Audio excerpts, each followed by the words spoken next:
Hello दोस्तों, सभी को नमस्कार, राधे राधे। सभी दोस्तों का स्वागत है YouTube channel let's education Kotputli platform पे। तो आज की क्लास का अपना टॉपिक है ऑपरेटिंग सिस्टम। ऑपरेटिंग सिस्टम से संबंधित क्वेश्चंस करेंगे अपने इस क्लास के अंदर।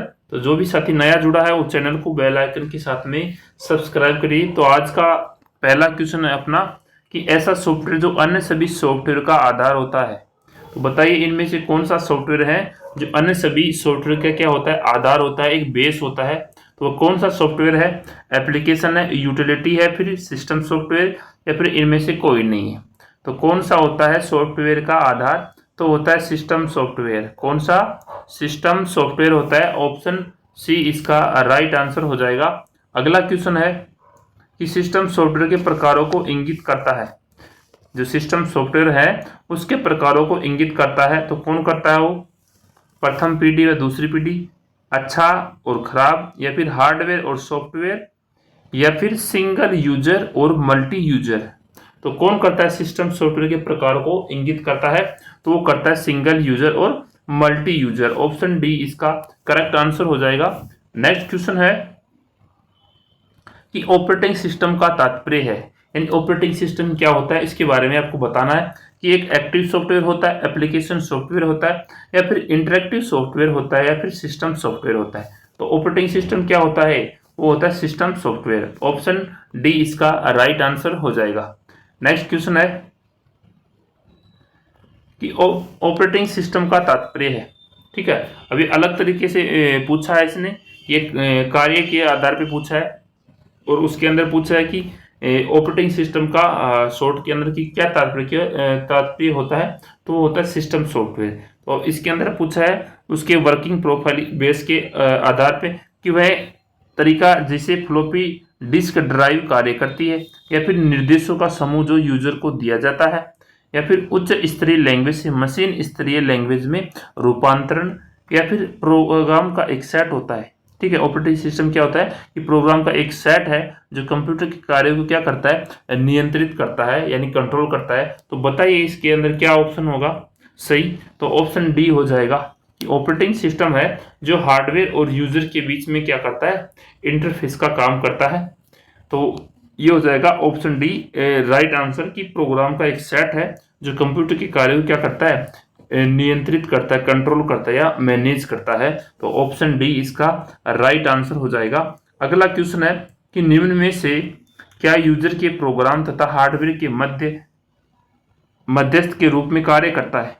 तो कौन करता है? मैंने अभी बताई थी डेफिनेशन या ऑपरेटिंग सिस्टम के बारे में कि हार्डवेयर और जो यूजर होता है, ठीक है, उनके बीच में क्या करता है? मध्यस्थक यानी इंटरफेस का काम करता है। तो वो कौन करता है? ऑपरेटिंग सिस्टम करता है, कंपाइलर करता है, ब्राउजर करता है, या फिर एडिटर करता है। तो वो करता है ऑपरेटिंग सिस्टम। कौन करता है? ऑपरेटिंग सिस्टम करता है। तो ऑप्शन ए इसका राइट आंसर हो जाएगा। नेक्स्ट क्वेश्चन है कि ऑपरेटिंग सिस्टम के बारे में सत्य कथन बताना है।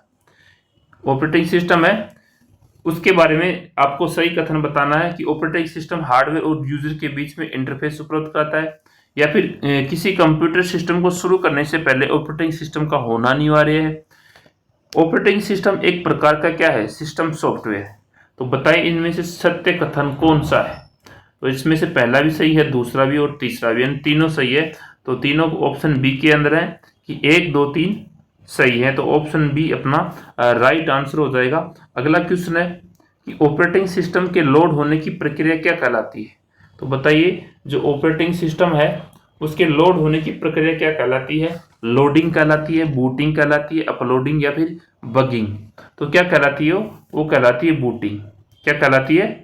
बूटिंग कहलाती है। ऑप्शन बी इसका राइट आंसर हो जाएगा। अगला क्वेश्चन है कि जब कंप्यूटर प्रारंभ होता है, यानी जब हम कंप्यूटर को स्टार्ट करते हैं, तो मुख्यतः जब डिस्क से ऑपरेटिंग सिस्टम को लोड करता है तो वो क्या कहलाता है?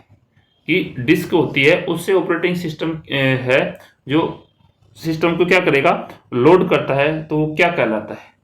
तो बताइए क्या कहलाता है वो? डेटा लोडिंग कहलाता है, बूट स्ट्रैप कहलाता है, या फिर फाइल ट्रांसफर प्रोटोकॉल, या फिर स्टार्ट रिमोट। तो कहलाता है डेटा लोडिंग।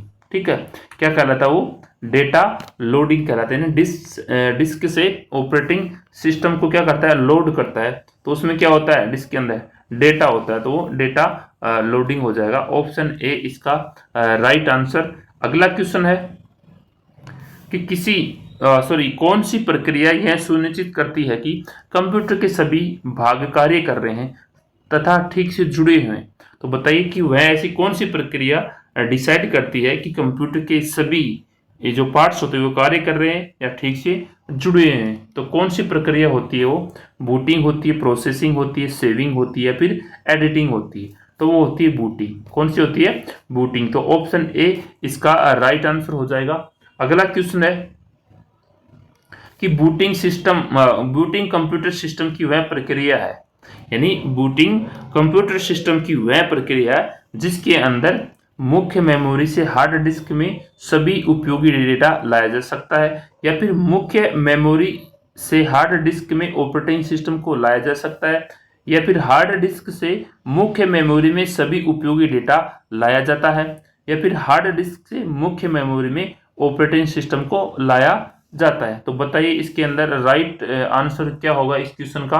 तो इसका आंसर हो जाएगा ऑप्शन बी, कि जो मेन मेमोरी है उससे हार्ड डिस्क के अंदर ऑपरेटिंग सिस्टम को क्या किया जाता है, लाया जाता है। तो ऑप्शन बी इसका राइट आंसर हो जाएगा। अगला क्वेश्चन है कि कोल्ड बूटिंग क्या होती है। कोल्ड बूटिंग एक होती है कोल्ड बूटिंग, एक होती है वार्म बूटिंग। ठीक है, तो बताइए, आपको बताना इसमें से कि कोल्ड बूटिंग क्या होती है। तो क्या होती है, किसी बंद कंप्यूटर को ऑन करना, या फिर कंप्यूटर को मेन स्विच से ऑन करना, या फिर अधिक समय बाद कंप्यूटर को चलाना, या फिर ए व बी दोनों। तो कोल्ड बूटिंग क्या हो जाएगी, ए व बी दोनों, यानी किसी कंप्यूटर को ऑन करना यानी कंप्यूटर को मेन स्विच से ऑन करना, ये दोनों ही क्या हो जाएगी, कोल्ड बूटिंग हो जाएगी। तो ऑप्शन डी अपना राइट आंसर हो जाएगा। नेक्स्ट क्वेश्चन है कि कंप्यूटर सिस्टम को रीस्टार्ट करने की प्रोसेस को किस नाम से जाना जाता है। तो बताइए, कंप्यूटर सिस्टम को रीस्टार्ट करने की जो प्रक्रिया होती है, जो प्रोसेस होती है, उसको किस नाम से, warm booting, spooling, cold booting, या फिर अपलोडिंग। तो कहलाएगी वार्म बूटिंग। मैंने बताई थी अभी कि दो प्रकार की होती है इसमें, वार्म और कोल्ड। तो कोल्ड तो होती है अपन किसी कंप्यूटर को जैसे स्विच मतलब शट डाउन है उसको ऑन करते हैं, स्विच से करते हैं या बटन से, तो वो हो जाती है कोल्ड बूटिंग। अरे एक होता है रीस्टार्ट करने की जो प्रक्रिया होती है, सिस्टम को रीस्टार्ट करना, वो हो जाती है वार्म बूटिंग। तो ऑप्शन ए इसका राइट आंसर हो जाएगा। अगला क्वेश्चन है कि एक कंप्यूटर को रीबूट करने की प्रक्रिया जो मेन्यू ऑप्शन या की स्ट्रोक कॉम्बिनेशन के माध्यम से क्रियान्वित होती है उसको कहा जाता है। तो क्या कहा जाता है उसको, तो बताइए कि उसको क्या कहा जाता है, डिफ्रेगमेंटेशन कहा जाता है, हार्ड बूट कहा जाता है, कोल्ड बूट, या फिर वार्म बूट। तो उसको कहेंगे हम वार्म बूट। क्या कहेंगे, वार्म बूट कहेंगे। ऑप्शन डी इसका राइट आंसर हो जाएगा। नेक्स्ट क्वेश्चन है कि वार्म बूटिंग के लिए शॉर्टकट की क्या होती है। तो बताइए वार्म बूटिंग के लिए शॉर्टकट की क्या होती है। तो क्या होती है शॉर्टकट की, कंट्रोल एल्ट प्लस डिलीट होती है, या फिर कंट्रोल शिफ्ट के साथ में डिलीट होती है, या फिर टैब प्लस डिलीट होती है, या फिर एल्ट प्लस F4 होती है। तो क्या होगी इसकी आंसर, वो होगी कंट्रोल प्लस एल्ट के साथ में डिलीट, ये होती है वो बूटिंग की क्या, शॉर्टकट की। तो ऑप्शन ए इसका राइट आंसर हो जाएगा। नेक्स्ट क्वेश्चन है कि विंडोज 7 एक प्रकार का ऑपरेटिंग सिस्टम है। जो विंडोज 7 है एक प्रकार का ऑपरेटिंग सिस्टम है। तो किस प्रकार का हो, बहु उपयोग करता है, ठीक है, या एकल उपयोग करता है, या फिर प्रचालन तंत्र है, या फिर द्वि उपयोग करता है। ठीक है, यानी मल्टीपल है, या फिर सिंगल यूजर है, या प्रचालन तंत्र है, या फिर द्वि उपयोग करता है। तो बताइए कैसा है, विंडोज 7 एक प्रकार का ऑपरेटिंग सिस्टम है, लेकिन किस प्रकार का हो। तो बताइए किस प्रकार का है, तो वो है बहु उपयोग यानी मल्टी यूजर है। ठीक है, मल्टी यूजर यानी ऑप्शन ए इसका राइट आंसर आ जाएगा। नेक्स्ट क्वेश्चन है कि यूनिक्स एक प्रकार का ऑपरेटिंग सिस्टम है। यूनिक्स एक प्रकार का ऑपरेटिंग सिस्टम है, कैसा है, बहु उपयोग करता है, एकल, या फिर प्रचलन तंत्र, या फिर द्वि उपयोग करता है। तो ये क्या हो जाएगा, option a multi user. Option A इसका राइट आंसर हो जाएगा। अगला क्वेश्चन है कि मैकिन्टोश है, ठीक है, मैकिन्टोश ऑपरेटिंग सिस्टम कंपनी का प्रोप्राइटर उत्पादन, ये प्रोडक्ट पूछा इसके अंदर कि जो मैकिन्टोश ऑपरेटिंग सिस्टम होता है इस कंपनी का प्रोप्राइट उत्पाद होता है गूगल, एप्पल होता है, विप्रो होता है या फिर माइक्रोसॉफ्ट होता है। तो कौन होता है इसका? वो होता है एप्पल। ऑप्शन बी इसका राइट आंसर हो जाएगा। नेक्स्ट क्वेश्चन है कि कंप्यूटर सिस्टम में समय और दिनांक है, ये दिनांक नहीं है, समय यानी टाइम और डेट। कंप्यूटर सिस्टम में टाइम और डेट प्रदर्शित होता है, तो कहाँ पे होता है प्रदर्शित बताइए? टास्क बार के सिस्टम ट्रे पे होता है, स्टेटस बार पे, मेन्यू बार पे या फिर माई डॉक्यूमेंट पे। तो कहाँ पे होता है? तो ये होता है टास्क बार का जो सिस्टम ट्रे होता है उस पे होता है, जो नीचे ब्लू पट्टी होती है वहां पे होता है राइट साइड के अंदर। नेक्स्ट क्वेश्चन है विंडो 10 में निःशुल्क गेम एवं मोबाइल एप्लीकेशन निम्न से प्राप्त कर सकते हैं। तो किससे प्राप्त कर सकते हैं बताइए? एंड्रॉयड ऐप से, माइक्रोसॉफ्ट ऐप से, स्क्रीन कार्ड से या फिर विंडो स्टोर से। तो हम कर सकते हैं विंडो स्टोर से प्राप्त कर सकते हैं निःशुल्क गेम और मोबाइल एप्लीकेशन। तो ऑप्शन डी इसका राइट आंसर। अगला क्वेश्चन है कि एक फोल्डर जो प्रयोक्ता द्वारा हटाए गए फाइलों एवं फोल्डरों का अस्थायी संग्रहण करता है, तो कहां पे होता है वो अस्थायी संग्रहण बताइएगा? माई कंप्यूटर के अंदर, माई डॉक्यूमेंट के अंदर या गूगल क्रोम में या फिर रिसाइकल बिन में। तो होता है रिसाइकल बिन के अंदर होता है ऑप्शन डी। अगर हम नॉर्मली डिलीट करेंगे, जो भी फाइल फोल्डर डिलीट करते हैं, तो वो कहाँ पे जाएगा, कहाँ पे स्टोर होगा? रिसाइकल बिन के अंदर होगा। अगर हम शिफ्ट की के साथ में डिलीट करते हैं तो वो परमानेंटली डिलीट हो जाता है, रिसाइकल बिन में नहीं जाता। तो ये याद रखना। तो इसका आंसर हो जाएगा अपना ऑप्शन डी। अगला क्वेश्चन है कि विंडोज में पावर सेविंग की अवस्था कौन सी है? विंडोज के अंदर पावर सेविंग की अवस्था कौन सी होती है? लॉग ऑफ होती है, शट डाउन होता है, स्लीप होता है या फिर रीस्टार्ट होता है। तो बताइए क्या होता है? तो होता है स्लीप होता है। क्या होता है? स्लीप। स्लीप होता है। ऑप्शन सी इसका राइट आंसर हो जाएगा। अगला क्वेश्चन है कि ऑपरेटिंग सिस्टम की एक से अधिक अनुप्रयोग एक साथ करने की विशेषता क्या कहलाती है? तो बताइए क्या कहलाती है? Multitasking, multi processing, time sharing या फिर रियल टाइम। तो कहलाएगी मल्टीटास्किंग। ऑप्शन ए इसका करेक्ट आंसर हो जाएगा। अगला क्वेश्चन है कि प्रोग्राम को चलाने और परिवर्तित करने के लिए स्क्रीन के टॉप पे फाइल, एडिट, व्यू जैसी कमांड होती है, तो वो कहाँ पे होती है बताइए? कहाँ पे होती है वो? टास्क बार पे, टूल बार पे, स्टेटस बार पे या फिर मेन्यू बार पे। तो वो होती है मेन्यू बार पे। कहाँ पे होती है वो? मेन्यू बार पे होती है। ऑप्शन डी इसका राइट आंसर हो जाएगा। अगला क्वेश्चन है कि टास्क बार के तुरंत ऊपर कौन सा बार होता है? तो बताइएगा कि जो टास्क बार होती है उसके तुरंत ऊपर कौन सा बार होता है? टास्क बार होता है, टूल बार होता है, स्टेटस बार होता है या फिर मेन्यू बार होता है? तो वो होता है स्टेटस बार होता है। ऑप्शन सी इसका राइट आंसर हो जाएगा। अगला क्वेश्चन है कि विंडोज ऑपरेटिंग सिस्टम में बार होता है, टाइटल बार के ठीक नीचे कौन सा बार होता है? तो बताइए विंडोज ऑपरेटिंग सिस्टम है उसके अंदर क्या होता है? बार होता है। वो टाइटल बार के नीचे ठीक कौन सा बार होता है? अच्छा क्वेश्चन है। तो बताइए इसका आंसर क्या होगा? मेन्यू बार होगा, टूल बार होगा, स्टेटस बार या फिर टास्क बार? तो होगा मेन्यू बार। क्या होगा? मेन्यू बार होगा। ऑप्शन ए इसका राइट आंसर हो जाएगा। अगला क्वेश्चन है कि मल्टी यूजर ऑपरेटिंग सिस्टम नहीं है, तो इनमें से बताना है कि इनमें से कौन सा मल्टी यूजर ऑपरेटिंग सिस्टम नहीं है। तो कौन सा नहीं है इसमें से multi user operating system? MS DOS, Windows 7, Unix और विंडो 8। विंडोज 7, यूनिक्स और विंडो 8 तो क्या होंगे? मल्टी यूजर ऑपरेटिंग सिस्टम होगा।